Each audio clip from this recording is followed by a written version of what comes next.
Well, hello and welcome. My name is Joanne. I'm the Learner Lawyer. I am doing a surprise live. I thank you for joining me. Um, yeah, so lots of stuff has happened while I've, been studying and on exams and everything. And, one of the things that's happened is that the UK have got a new Prime Minister 6 weeks after their last one. And there's, for once, oops, have I just lost everything? For once, Australia is not the bane of all the jokes. It's the UK. So, for those of you that don't know, Boris Johnson resigned 6 weeks ago, and Liz Truss was made Prime Minister. Oh, thank you, Vedandra. Yes, as I said, Plan to Create is takes all the credit. They're her kids, and she's very clever. So Liz Truss became Prime Minister. She actually is the only person to have met two monarchs. So she met Queen Elizabeth II when she first, and then she met King Charles. So that's pretty historic. And then and the news has just come through that there's now a new Prime Minister of the UK. So we went through a phase in Australia where we had the Gillard-Rudd years, and the Liberal government had Turnbull Morrison, and so as I said, it's good that Australia is not the butt of all jokes. Something to do with policy. I don't know what, Vedandra. I'm not entirely sure, but she tried to change the world, I believe, and that's my understanding. I don't really know that there was a few things I know she overturned fracking, which is oil. So there was interesting. So I'm just going to have a look here, see whether. So, but the interesting thing is that the headlines already state that his opponent's already studying the knife. So this is what I'm saying. It's not all rosy. So if anyone from the UK can tell me why Truss resigned, I mean, I missed all of that. I just know that she had to resign. So it says some of Rishi Sunak's colleagues are already sharpening the axe in readiness for another execution. So I think because Johnson had to resign quickly, they just threw someone in. But anyway, but they're trying to another unelected leader. I know, Grant. Hello, Grant.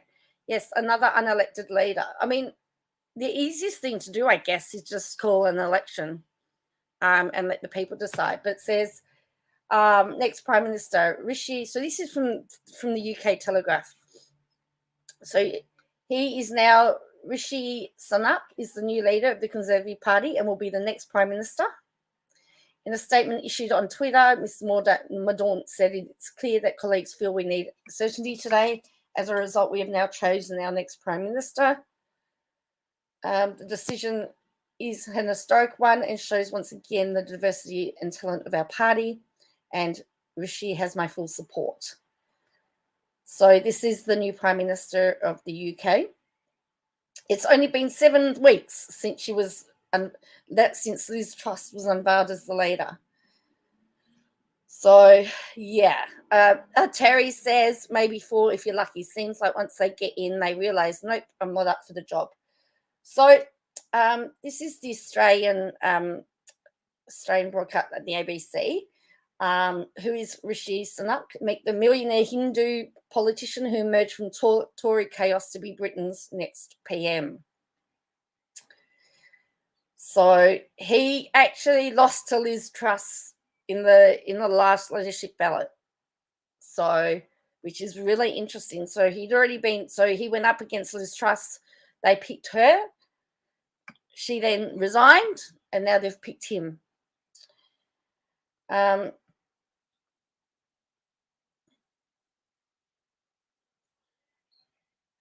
Sunak is the son of a GP and a pharmacist who was head boy at the ancient boarding school of Westminster College before going to Oxford, and was the face of the British middle class. So here he is, he's a former chancellor. Boris Johnson appointed Sunak as his chancellor in early 2020, just before the pandemic gripped.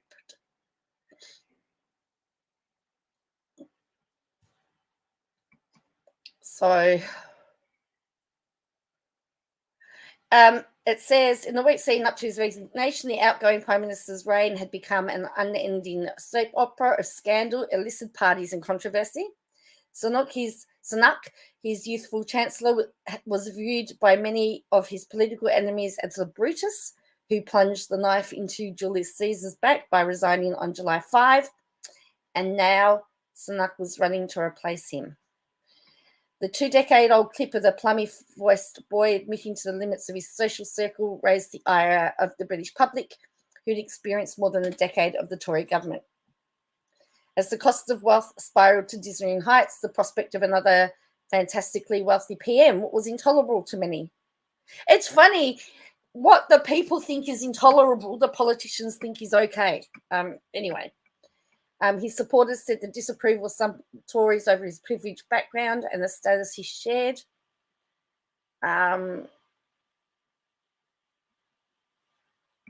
With the vast majority of colleagues was a sign of a bit of latent racism in certain corners of the party.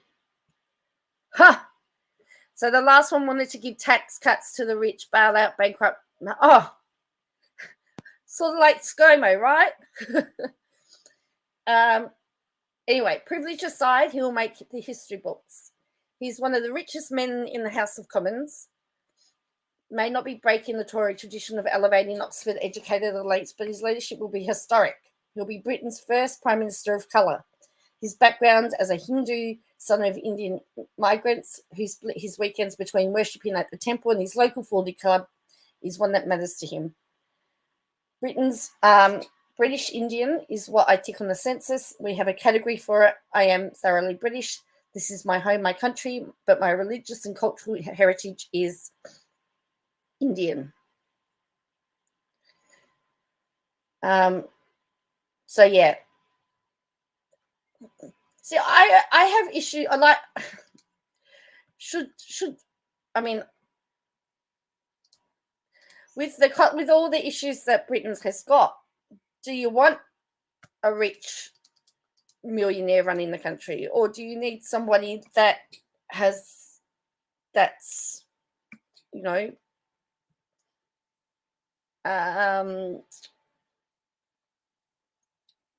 somebody that's a bit more closer to the people, the majority of the people? I don't know.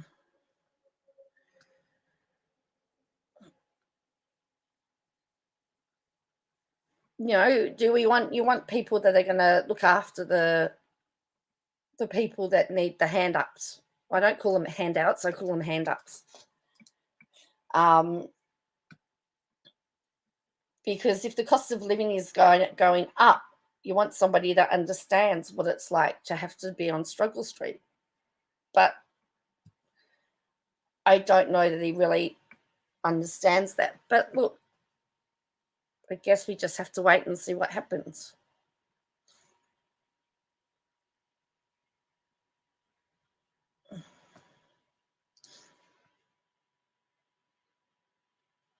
Yes, just put a cop behind him.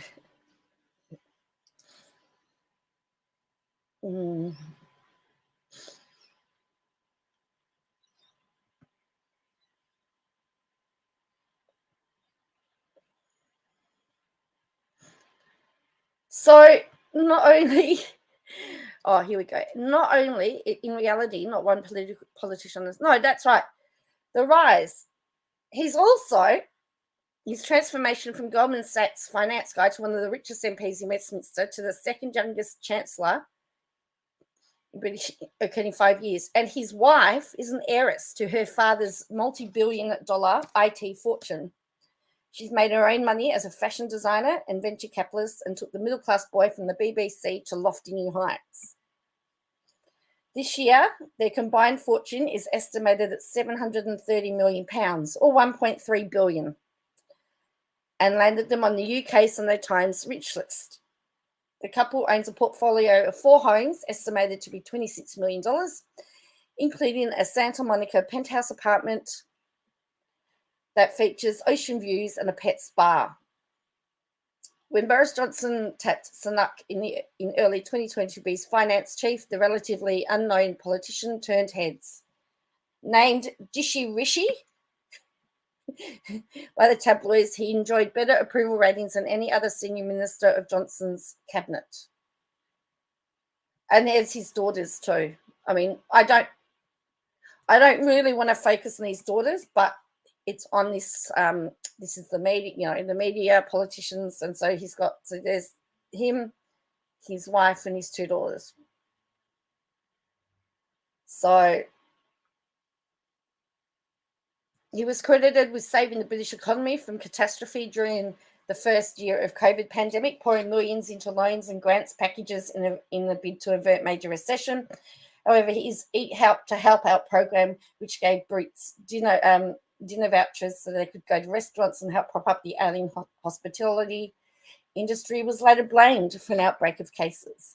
The scandal fed into the narrative that Sunak, who kept a $320 smart mug with the ability to track his caffeine intake on his desk, only cared about the rich. Well, that's what Liz Truss was accused of. So, as I said, I feel sorry for them being so poor in life experience. So are we going to have another 6 weeks? Going to have another one?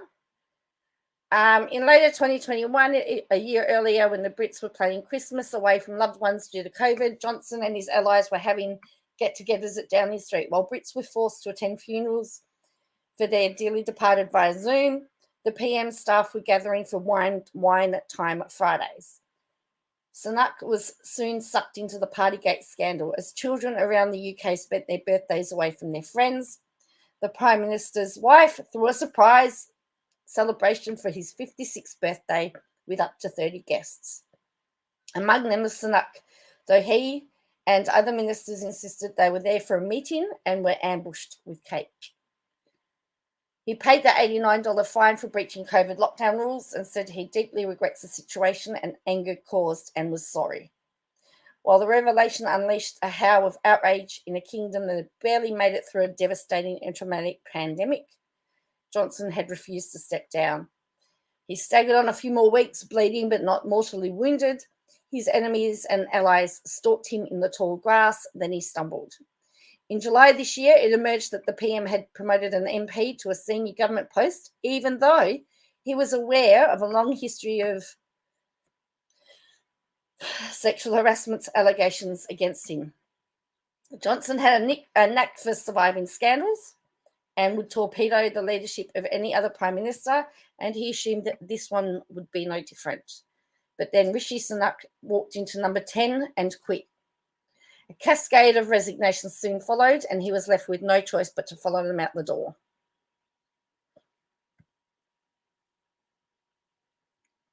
When the herd moves, it moves. A month later, as he campaigned to replace Johnson, a Tory rank-and-file member would warn Sunak, he who wields the dagger will never inherit the crown. Sunak insisted that the only person responsible for Johnson's downfall was Johnson himself. You are simply wrong to say I wielded the dagger because it wasn't me that felt enough was enough. No matter his motivation, his decision to resign kicked off a chain of events that would plunge the Conservative Party into weeks of mayhem. In the spectacular fallout from Johnson's demise, Sunak emerged as one of the frontrunners to replace him. With the inflation at a 40-year high, Sunoc's main rival, Liz Truss, came out swinging, promising to deliver wide-range tax cuts from day one. The plans include cancelling corporate tax hikes and national insurance increases that had been scheduled by Sunak. The former Chancellor pitched himself as the fiscally responsible option, laying out the plans to coax Britain's economy back from the brink of incremental steps. He warned that Truss's unfunded plan would serve nothing more than a short-term sugar rush with future generations to inherit the cavities. Vidandra says, even our politicians were gathering when all of us were isolating. It is really true that every politician in the world is. I know, Vidandra. We've just seen it all over the place, and it just seems to go from country to country to country. You know, but they just seem to be inept everywhere. That's why you really have to be careful with, or really consider your vote. And you know, it's Winning this leadership contest without leveling with people about what lies ahead would not only be dishonest, it'd be an act of self-sabotage that condemns our party to defeat at the next general election and consigns us to a period in opposition. Sunak pledged to scrap the 5% VAT on every household, energy bills, and reduce income tax, but critically, not until inflation was brought back under control. I will never get taxes down in a way that puts inflation up, he said, promising to be honest about the challenges we face. Sunak was the preferred candidate among his colleagues in Parliament, but the final vote would come down to grassroots party members who largely saw him as the culprit behind Johnson's demise. And ultimately, Truss got him by the slimmest of margins, but less than a month into her job, her bold plan would come crumbling down. In September 23, Truss's right-hand man, Kusari Kwarteng, unveiled the biggest package in generations, which included scrapping the highest income bracket entirely. The so-called mini-budget included no detail on how the government would recoup almost £445 billion in tax revenue. Sunak watched from the backbench as his dire warning played out in real time. The pound slipped to a record low, leading government borrowing costs to soar and sending bond markets into freefall. The International Monetary Fund issued a rare statement warning that the large and untargeted fiscal package would likely increase equality. Labor Party surged ahead of the Conservatives in the poll with its largest lead since the 90s. Within weeks, Truss had sacked her closest ally and abandoned most of all the economic measures they introduced. In the dying days of her prime ministership, many observed that Sunak may soon inherit the very mess he had foreshadowed over the summer.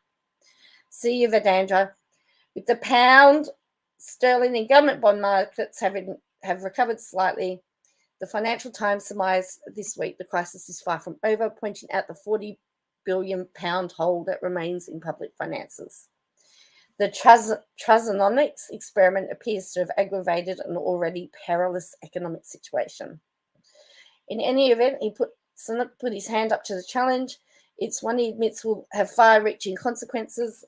The choice our party makes now will decide whether the next generation of British people will have more opportunities than the last, he wrote in a statement announcing his second bid for leadership. I want to fix our economy, unite our party, and deliver for our country. The challenges we face are even greater, but the opportunities, if we make the right choice, are phenomenal. So, see, it says she'll be a curious footnote because she didn't last very long. But the one photo that will be remembered is this one. The Queen passed 2 days after appointing Liz Truss as her 15th Prime Minister. And then, as I said, then she met King Charles. So, yeah, that is going to be, I think, what everybody... This could be a revival of the absolute monarchy. Enforcement and caste rules are privileges Tories would love to have. That's true, yeah, possibly. So anyway, and as I said, the Telegraph in the UK are saying that they're his opponents in the party are already wielding the axe.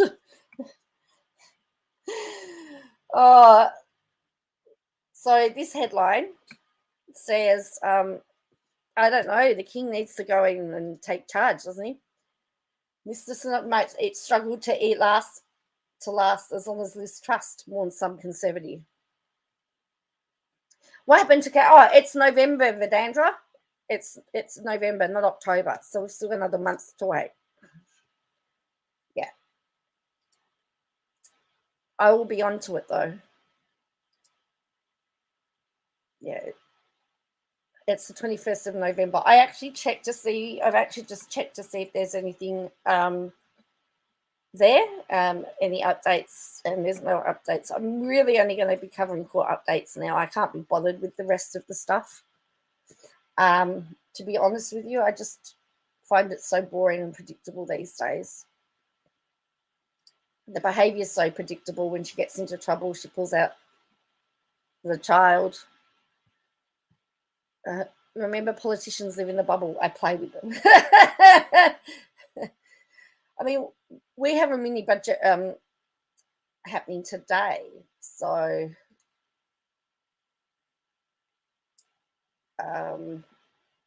it's going to be interesting. But I would be really, for me, I want them to sort of fix up the housing issue, make it affordable housing. I mean, I would love it if they put a ban on people from overseas owning properties for a period of time. Really make it hard for investment properties. Really focus on people owning houses. Because if they did all of that and we could get people into houses, it would sort of help with the housing crisis. I know that WA and I know Victoria are sort of doing joint equity where they put in a portion of the money and own a house, and I think that's a really good way to do it. Like if you've been renting for 20 years and you're a good tenant and you can pay X amount every week or every fortnight, surely you should be entitled to be able to get a house. Grant says just enforce the laws we have. Well, that's true too. I mean, they don't, because for many of them, it would be going against their mates. So,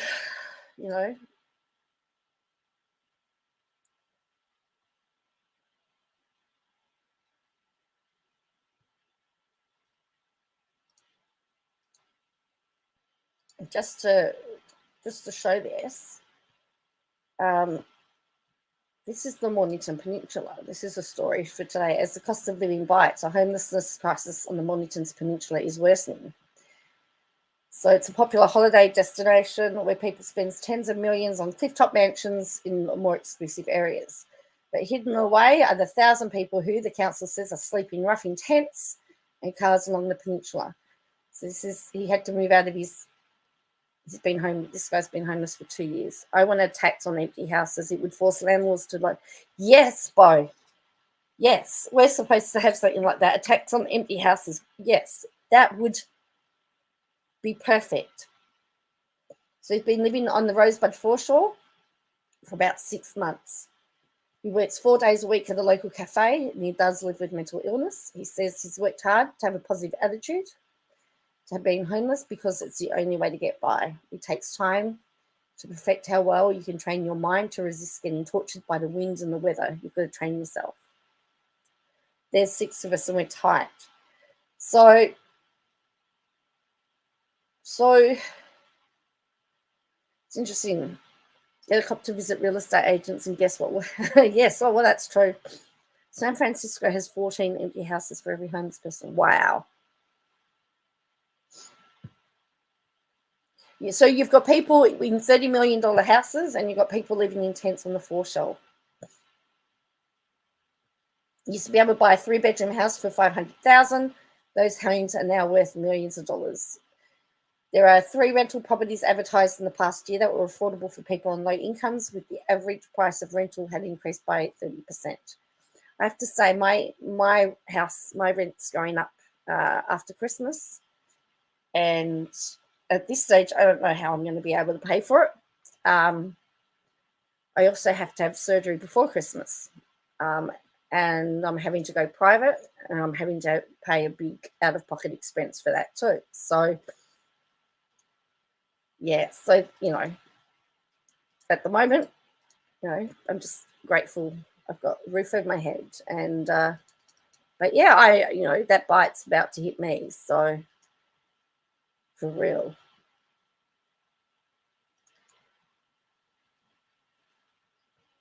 I remember, yeah.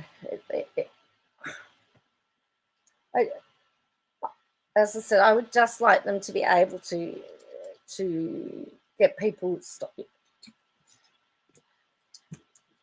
taxi. I mean, they're supposed to. I think there's supposed to be tax on empty houses here, so I don't think it's enforced, but it should be. But Grant's right; they need to enforce the rules that there are.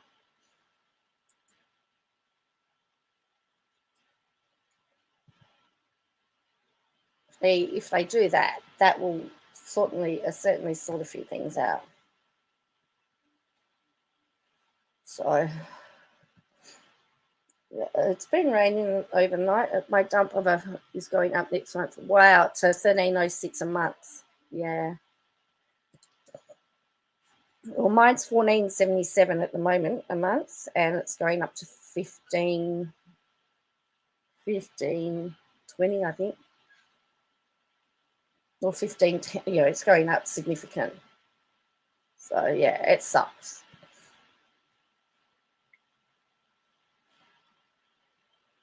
So, hello, Laura. How are you? We were just talking about the new UK Prime Minister, and how the UK Telegraph is already reporting that opponents have got the knives already, that he may not last as long as Truss. So, hence how many Prime Ministers before Christmas? And Australia went through this, so it has gone through this. And as far as I'm concerned, I'm of the opinion that if the Prime Minister has to sit down, then, the people should get a say. But why should the party get a say? General election, yes. Well, that's right. That's what needs to happen. A general election. I mean, how many do they go through the whole party? Is it like this week your Prime Minister, next week your Prime Minister, the week after your Prime Minister? Everybody gets a turn.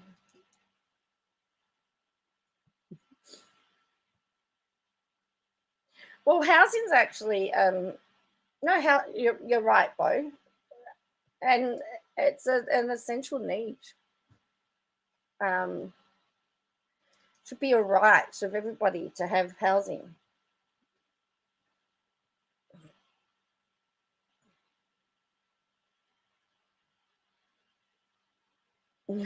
So I didn't vote for these clowns. They're awful.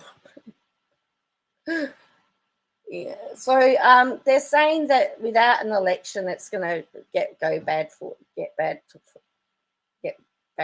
worse. So.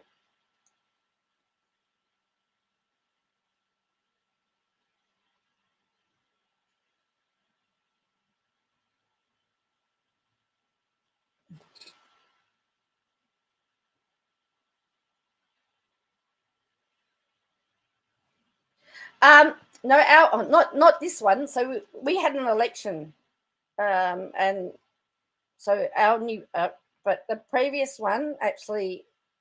So Scott Morrison, our previous Prime Minister, actually rolled. We use the word rolled.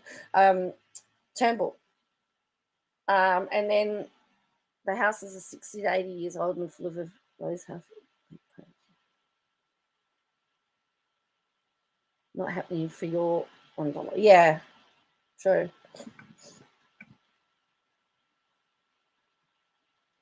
He doesn't know what to do with his hands, doesn't he? I'll have to see what he. Well, I mean, maybe they didn't teach him at that when he went to Oxford. And his wife's a billionaire. He's the richest politician, apparently. We just found out. His wife he's going to inherit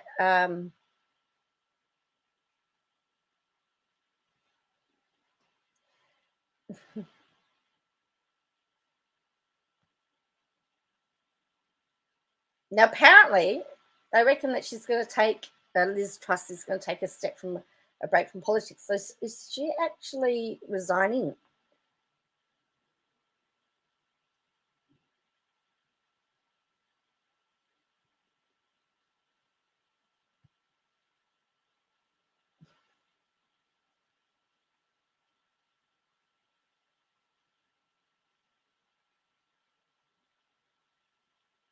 So gave an 84-second speech at Conservative Central Headquarters. He vowed to lead with integrity, while pledging stability and unity for his country. Uniting this perpetually warring Tory party may prove difficult and facing challenges from the ongoing conflict in Ukraine to the cost of living crisis and more besides. He walks into Downing Street tomorrow at a tempestuous time, and he's going to have an expected cabinet shuffle. Yeah. So Laura says he doesn't know what to do with his hands. He lied on TV about taking his kids to McDonald's, and what they ordered hasn't been on the menu. Wow. And he could be the first Prime Minister to shun Downing Street. Well, in fact, it was interesting because Prime Minister Malcolm Turnbull, he didn't use the official Prime Minister's residence because he had a mansion. And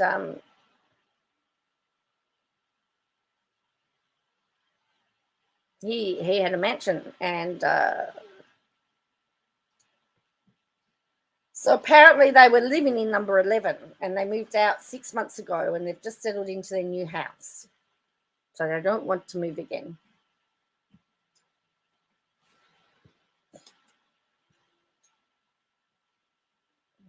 However, some people don't get a choice.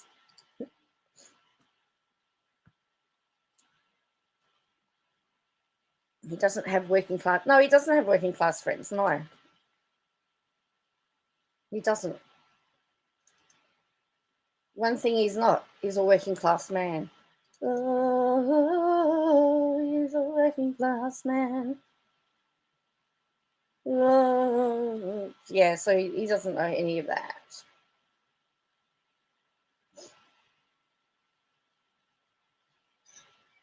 So, but yeah, so that's all very big, news. And as I said, there's been nothing from King Charles, but does King Charles need to take the politicians by the scruff of the neck now and shake them?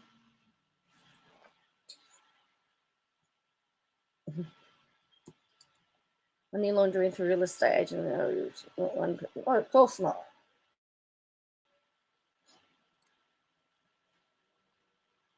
Okay, so there's that. I've got, and then this is an interesting headline. New UK MP and his wife richer than the royals. He and his heiress have a staggering fortune. So as I said, $1.3 billion Australian or 730 million pounds. In comparison, the same list placed Queen Elizabeth's fortune at £370 million or $660 million before her death. King Charles and Camilla, Queen Consort's wealth is estimated to be between 300 million and £350. And he's a former hedge fund manager.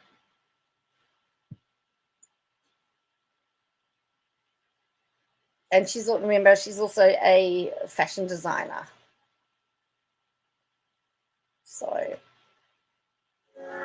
and she's an Indian citizen. Is that allowed? Earlier this year, it was revealed that Miss Murty, an Indian citizen, had opted to claim non-domiciled status, which meant she paid £30,000 $53,600 a year to not have to pay local tax on overseas income. The BBC estimates she would have avoided £2.1 million in a year in UK tax. Wow! She relinquished the status after intense backlash.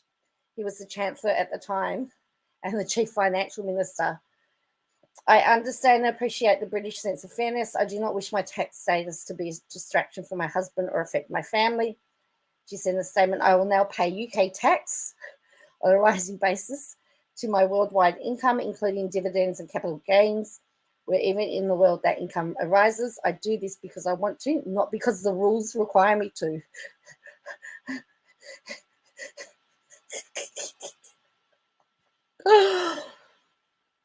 So he'll be one, if not the richest PM in history, and he'll hedge fund assets manipulation to avoid taxation. Of course.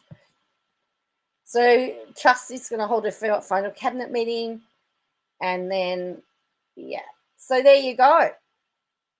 That was a bit dodgy, wasn't it, to find out that to think that she was doing tax dodging. I would have, and then I do it not because I do it because I want to, not because I have to. Well, it wasn't going to be a good look for your husband, was it?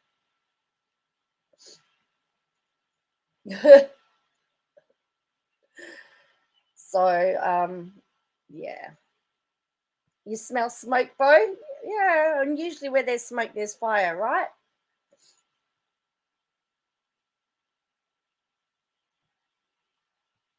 She got caught. Yeah, she did get caught. Here's the thing. If she wasn't caught, she wouldn't have, let's just say if it wasn't found out, if they weren't caught, there's no way they would have paid the right amount of tax. She would have paid the right amount of tax. So, yeah. Ooh.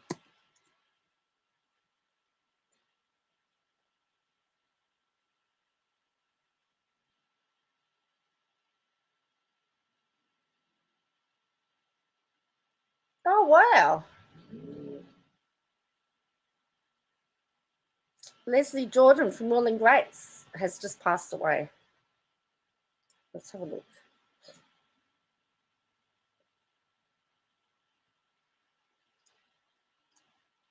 I'm just sitting here reading the news. Oh, it says, I hate these automatic things. It says, much loved Will and Grace actor Leslie Jordan, who became a hilarious viral social media star recently, has died suddenly in Hollywood. Beloved actor Leslie Jordan has died at the age of 67. The star, who became a social media sensation during the pandemic, crashed his BMW into a side of a building in LA on Monday morning. It's believed Jordan suffered a medical emergency while behind the wheel. The pint-sized performer, who measured just 4'11", rose to television fame in the 90s with roles in sitcoms including Will and Grace, Hearts of Fire, and Murphy Brown. In recent years, Jordan became bigger than ever, appearing in American Horror Story and clocking up more than 5.8 million followers on Instagram, telling humorous stories about Hollywood in his trademark Southern drawl. In a heartbreaking statement, his manager told the Post, "The world is definitely a much darker place today without the love and light of Leslie Jordan. Not only was he a mega talent and a joy to work with, but he provided an emotional sanctuary to the nation at one of the most difficult times. What he lacked in height, he made up in generosity and greatness as a son, brother, artist, comedian, partner, and human being." His manager added, "Knowing that he has left the world at the height of both his professional and personal life is the only solace one can have today." So there's the car. Jordan's Will and Grace co-stars were among the many who took to Twitter to pay tribute. In a heartbreaking tweet, Eric McCormick, who played Will Truman on the show, said he was crushed to learn about the loss of Leslie Jordan, the funniest and flirtiest Southern gent I've ever known. The joy and laughter he brought to every one of his Will and Grace episodes was palatable. Gone about 30 years too soon, you are loved. This is Sean Hayes. My heart is broken. And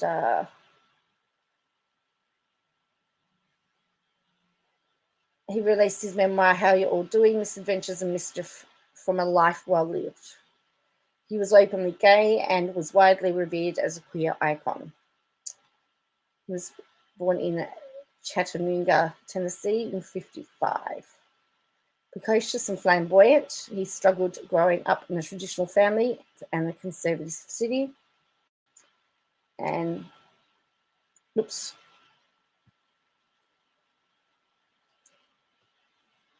Yeah. So anyway, that's another one gone. So yeah. Anyway, that's about all I wanted to.